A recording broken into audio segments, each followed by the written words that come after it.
Hi friends, माझं नाव चैतन्य पत्के आहे आणि welcome back to my YouTube channel. आपण या व्हिडिओमध्ये ॲनालिसिस करूया ICC 2024 विश्वचषक, ज्याची फायनल मॅच आहे, ज्याची 146 कोटी भारतीयांना उत्सुकतेने खूप आपण वाट बघतोय आणि मला तर असं वाटतं की कधी एकदाचे 8 वाजतील आणि भारत विरुद्ध साऊथ आफ्रिका मॅच स्टार्ट होणार आहे।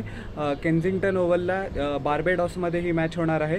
सर्वात पहिले मी थोडीसं म्हणजे बॅड न्यूज नाही सांगता येणार, बट प्रॉबेबिलिटी आहे 70% चान्स आहे की पाऊस पडणार आहे या मॅचमध्ये। सो ते पण कॅल्क्युलेशन दोन्ही टीमला डोक्यामध्ये ठेवून पुढे चालावं लागणार आहे। त्याच्यानंतर आपण जी पिच कंडिशन्स आहे ते पिच बॅटिंगसाठी एकदम पॅराडाईज पण नाही, बट बॉलर्ससाठी थोडीशी मदत आहे। स्पिन बॉलर्सनी समजा जर व्हेरिएशन टाकले या पिचमध्ये, ऑलराऊंड पिच आहे, स्पिनर्सला पण थोडीशी मदत मिळेल जर त्यांनी त्यांची बॅक बेंड केली तर। आणि बॅटिंगसाठी पण एवढं खराब पिच काही नाही आहे। 170 180 समजा जर टीमनी केले बॅटिंग पहिले करताना तर त्यांच्याकडे पुष्कळ चान्स असू शकतो। आता आपण ॲनालिसिस करूया टीम्सचं, भारताचं आणि साऊथ आफ्रिकेचं। सर्वात पहिले आपण साऊथ आफ्रिकेचं ॲनालिसिस करूया। Top of the order Quinton de Cockney फक्त इंग्लंड विरुद्ध एक नोटेबल इनिंग्स खेळली आहे, बट तो असा प्लेयर आहे की त्याला कधी पण सूर गवसू शकतो आणि भारताविरुद्ध ओव्हरऑल रेकॉर्ड ॲक्च्युली त्याचं चांगलं आहे। फक्त ICC टुर्नामेंट्समध्ये तो भारताविरुद्ध चांगला नाही खेळला आहे। होपफुली त्याचं रेकॉर्ड आज पण तसंच राहील। त्याच्यानंतर रिझा हेंड्रिक्सने पण अपेक्षेप्रमाणे परफॉर्मन्स दिलेला नाही आहे, त्याच्याकडून मोठी अपेक्षा असेल।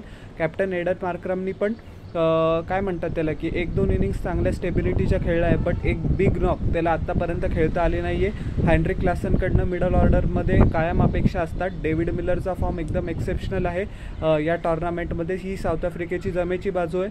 आता आपण साऊथ आफ्रिकेच्या बॉलिंगकडे येऊया।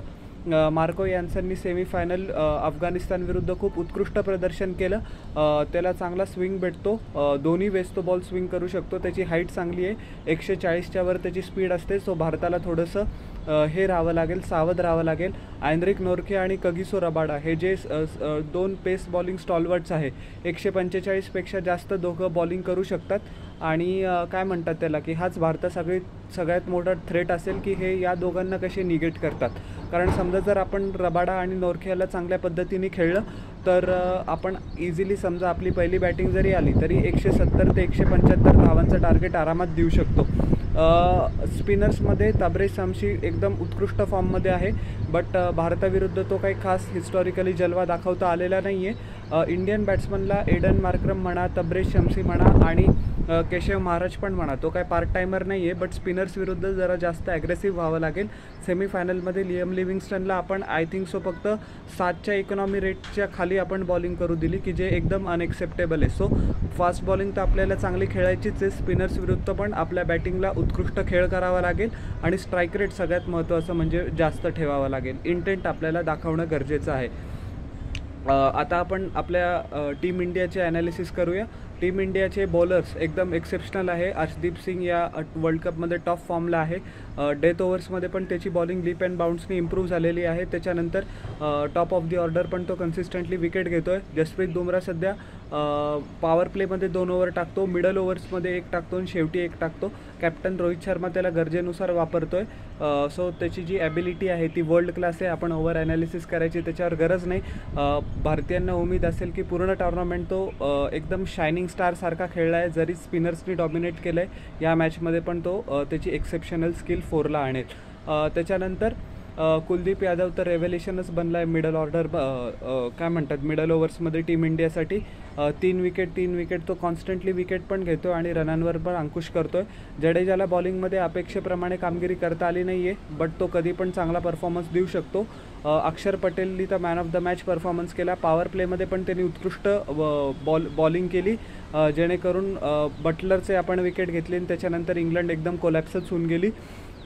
शिवम दुबे 1-2 ओव्हर टाकू शकतो, त्याच्या बॅटिंग त्याची आली तर त्याला कॉन्ट्रीब्युशन करायची गरज आहे, कारण मॅनेजमेंटनी त्याला थ्रूआउट द टुर्नामेंट बॅक केलं आहे। मला असं वाटत नाही की ते लास्ट मोमेंटला त्याला चेंज करतील। सो काय म्हणतात त्याला आपण दुबे चांगला खेळावा हीच फक्त एक अपेक्षा आहे माझ्याकडनं या मॅचमध्ये।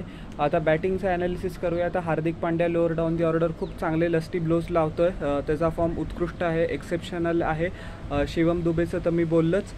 रिषभ पंत पाकिस्ताननंतर थोडासा ऑफ द रेडार गेलेला आहे, त्याला पण चांगल्या इनिंग्सची गरज आहे। सूर्यकुमार यादव टॉप नॉच फॉर्ममध्ये आहे मिडल ऑर्डरमध्ये। प्रॉब्लेम फक्त बॅटिंगमध्ये आपला विराट कोहलीचाच आहे, थ्रूआउट द टुर्नामेंट त्याला सूर गवसलेला नाही आहे। मला असं वाटलं होतं की बांगलादेशची जी सुपर 8 गेम होता त्याच्यानंतर त्याचा फॉर्म परत आला आहे, बट तसं काही नव्हतं. ऑस्ट्रेलियाविरुद्ध त्यांनी डिसअपॉइंट केलं. सेमीफायनलमध्ये पण तो फक्त 9 धावा करून आऊट झाला. फायनलमध्ये होपफुली तो टर्नअप करो. समजा जर त्यांनी एक मॅच विनिंग इनिंग खेळली तर बाकी सगळे फेलियर्स त्याचे कोणीच आयुष्यभर लक्षात ठेवणार नाही. ही मॅच नक्की लक्षात ठेवतील. The best performing player are very own hitman captain Rohit Sharma. त्याच्याकडनं पण एक वन लास्ट याची अपेक्षा असेल की मोस्ट प्रॉबब्ली त्याची last white ball T20 white ball tournament आहे ॲज अन इंडियन कॅप्टन आणि तो एक ICC ट्रॉफी नक्की डिझर्व करतो. विराट कोहली पण करतो, हेड कोच राहुल द्रविड पण करतो. या तिघांचा हा लास्ट डान्स आहे. सो रोहित शर्माने जो आत्ताचा फॉर्म दाखवला आहे तोच त्यांनी फायनलमध्ये रेप्लिकेट करायची गरज आहे, कारण साऊथ आफ्रिकेची बॉलिंग सगळ्यात स्ट्रॉंगेस्ट आहे ऑपोजिशनमध्ये. पूर्ण टॉर्नामेंटमध्ये आपल्याला चांगली सुरुवात मिळाली तर बेस चांगला होईल आणि आपले पुढचे बॅट्समन कॅपिटलाइज करू शकतील. So all the best to team India. पेपरवर तर टीम इंडियाच फेवरेट आहे, बट फायनलमध्ये काहीही सांगता येत नाही. मला तर आत्तापासूनच उत्सुकता लागली आहे फायनलची. होपफुली आपण जिंकू आणि 11 वर्षाचा आपण ICC ट्रॉफीचा जो ड्राऊट आहे तो ब्रेक करून टाकू. सो तुम्हाला माझे या मॅचचा फायनलचा प्रिव्ह्यू कसा वाटला हे जरूर न चुकता खाली कॉमेंट सेक्शनमध्ये सांगा. आणि माझ्या यूट्यूब चॅनलला लाईक, शेअर आणि सबस्क्राईब करा आणि बेल आयकॉन प्रेस करा पुढच्या नोटिफिकेशनसाठी. आपण भेटूया नेक्स्ट व्हिडिओमध्ये. Till then everyone, bye.